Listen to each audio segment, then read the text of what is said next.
বাইকটা হচ্ছে Yamaha R15 Indo version. বাইকটা চলছে হচ্ছে 12,000-এর আর কি ওপরে। বাইকটার হচ্ছে সমস্যা হচ্ছে একজস্ট লাগাইছে হলার। এরপরে হচ্ছে বাইকটার কী কী ধরনের প্রবলেমগুলো আসছে বাইকে, গাড়ির স্পিড নাই, ক্লাস প্লেট চলে গেছে, সাউন্ড খারাপ হয়ে যাচ্ছে, মোবিল থাকতেছে না বাইকে, এই ধরনের প্রবলেমগুলো হয় এবং আসে। তারপর আমরা সিলিন্ডার ব্লক এরপরে রিপ্লেস করলাম। এরপরে হচ্ছে আপনার ভ্যালভ রিপ্লেস করলাম, টাইমিং চেন, এই ধরনের মোটামুটি গাড়ির বডিতে বল লেসার, আরও শকার ওয়েল সিল, চেনের পকেট সেট, আদার্স মোটামুটি গাড়িতে 41-41 হাজার টাকা খরচ বাইকের চলে গেল। চেনের pocket, bearing, brake pad, front, ball racer, সাসপেনশনের oil seal, cable, air filter, বডিতে কিছু মাল আছে, ইঞ্জিনের এই সাইডগুলো কিছু মাল আছে, এইগুলো মিলেই 41 হাজার টাকা খরচ গেল বাইকটার পিছনে, মাত্র এত কিলোর ভিতরে। তো যাই হোক, বাইকটার কম্প্রেসার ছিল না, ভাল্ব লিক করতো বাইকের, হয়তো কোথাও টেবিট মিলেছিল এর আগে কোথাও, অথবা যার ফলে জাম হওয়ার পরে এই আস্তে আস্তে কম্প্রেসারটা কমে যায়, যার ফলে মোবিল খাওয়া শুরু হয়ে যায়। তো এই জন্য নতুন বাইক কেনার পর অরিজিনাল চাবেন স্টকটাই চালাইতে, যখন বেশি খারাপ লাগবে তখন আপনি অ্যাডজাস্ট করতে পারেন। এর আগে এখানে যদি অ্যাডজাস্ট করতে যান, বাইরে যারা করে, বাইরে বলতে যারা লোকাল এই গ্যারেজগুলোতে, ছোটোখাটো এলাকায় যারা গ্যারেজগুলোতে কাজ করেন, যে সেই জায়গাগুলোয় এক ঠিক মতো মিলাইতে পারে না, যার ফলে টাইট করে দেয়। এই টাইটগুলো হওয়ার পর তখন আপনার আস্তে আস্তে কম্প্রেসারটা কমতে থাকে, যার ফলে আপনার মোবিল শর্ট হয়ে যায় এবং কম্প্রেসার চলে যায়, গাড়ির পিকআপ ওঠে না, গাড়ি ভার হয়ে থাকে, অনেক বিভিন্ন প্রবলেমগুলো আসে। তো যাই হোক, এটা মোবিল ফিল্টার ঠিক মতো ছিল, সব কিছুই এবং ভালো ছিল মোবিল ফিল্টার, কিন্তু এটার হচ্ছে টেবিট জাম করার কারণে এই আস্তে আস্তে এই জিনিসগুলো চলে গেল বাইকের, মোটামুটি অনেক টাকায় খরচ। তো আশা করি ভিউয়ার্স আপনারা অবশ্যই দেখে শুনে কাজ করেন এবং ভালো যেখানে কাজ করে সেখানে কাজ করার চেষ্টা করবেন, যারা বোঝে কাজে সেখানে কাজ দিয়ে করাবেন। আসলে আমার কাজে অনেক দূর থেকে আসে মানুষ, এখানে বাংলাদেশের সব কোণ আছে, যেখানে সেখান যে যত জায়গায় থাক না কেন সেখান থেকে গাড়ি আসে। এখানে আপনি যদি 64টা জেলা হয়, তার মধ্যে 30টা জেলা থেকে আমার বাইক আসে আল্লাহর রহমতে, কারণ আমি যতটুকু চেষ্টা করি ওভাবে কাজগুলো করে দেওয়ার চেষ্টা করি। এবং আপনারা চাইলে আসতে পারেন, নাম্বার দেওয়া থাকবে, কন্ট্যাক্ট করতে পারেন। এবং যে কথাগুলো বলছি আপনাদের সাথে শেয়ার করলাম, যে বাইকের টেবিট জাম ছিল, জাম থাকার কারণে এটা ধীরে ধীরে অটোমেটিকলি ভ্যালভ কম্প্রেসার ছেড়ে দেওয়ার কারণে আস্তে আস্তে মোবিল শর্ট হওয়া শুরু করে দেয়, এরপরে ক্লাস প্লেট চলে যায়, এরপরে সাউন্ড খারাপ হয়ে যায়, তারপরে হচ্ছে গাড়ির কম্প্রেসার হারিয়ে যায়। এই ধরনের প্রবলেমগুলো আসে, মাত্র চলছে বাইকটা, বেশি না। আসলে এগুলো কেয়ার করার জন্য, এই বাইকগুলো এত তাড়াতাড়ি এরকম হওয়ার কথা না।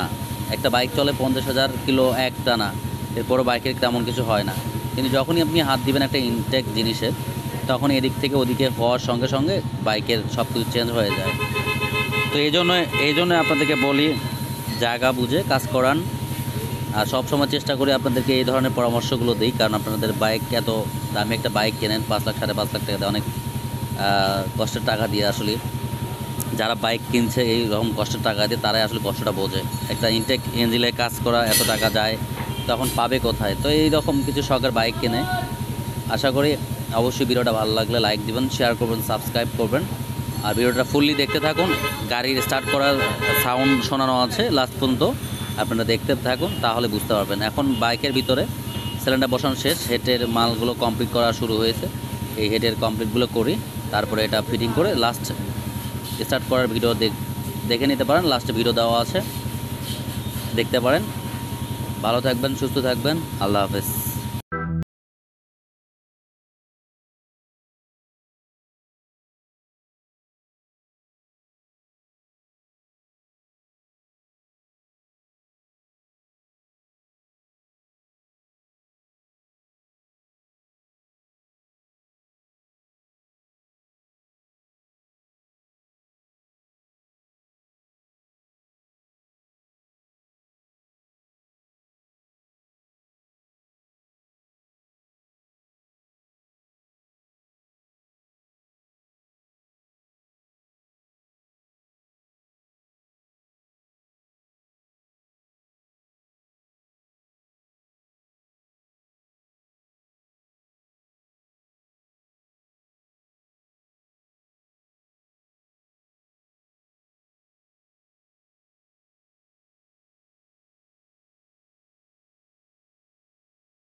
এটা পাইপের ব্যবস্থা কর, ওপর থেকে পাইপ একটা ব্যবস্থা কর।